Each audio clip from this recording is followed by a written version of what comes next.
I was a functioning addict. It was really the justification for me to keep using drugs. You know, whatever money I made, right to the drugs. Constant lying to get more money, kind of petty stealing to get money, starting to have to sell my property to get money.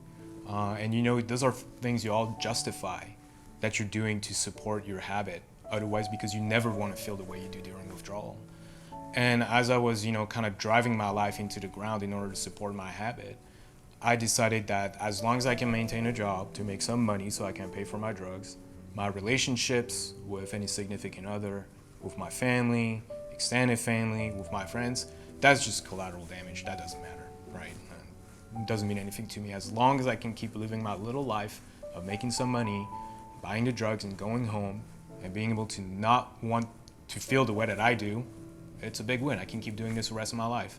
Well, by the time I was 29, 30 years old, and you know, just being miserable through this entire period, just depressed, not happy with what I was doing, I hit a roadblock. I just never forget now being able to wake up in the morning and just laying there looking at the ceiling thinking, what's the point of all this? Just seriously, what am I doing with my life? What's the point? Is this how I envisioned to live my life? Is this who I wanted to be when I was like, you know, 29, 30 years old? You know, what have I really done in my life that, you know, has defined who I am? My whole life, in that moment, I felt like all I've done was cause pain and misery to other people out of my own enjoyment. It just broke me. It was like, is this how people view me? Is this what I've done to my life? And then that just shattered my ego and my understanding of who I was. It really made me stop feeling sorry for myself at this moment. I said, you know what? Maybe I need to stop acting like the world owes me something that it doesn't, or people owe me something that they don't. Because almost every problem that I have in my life, I have some responsibility of. My conscience started kind of screaming like, hey, you need help, you know?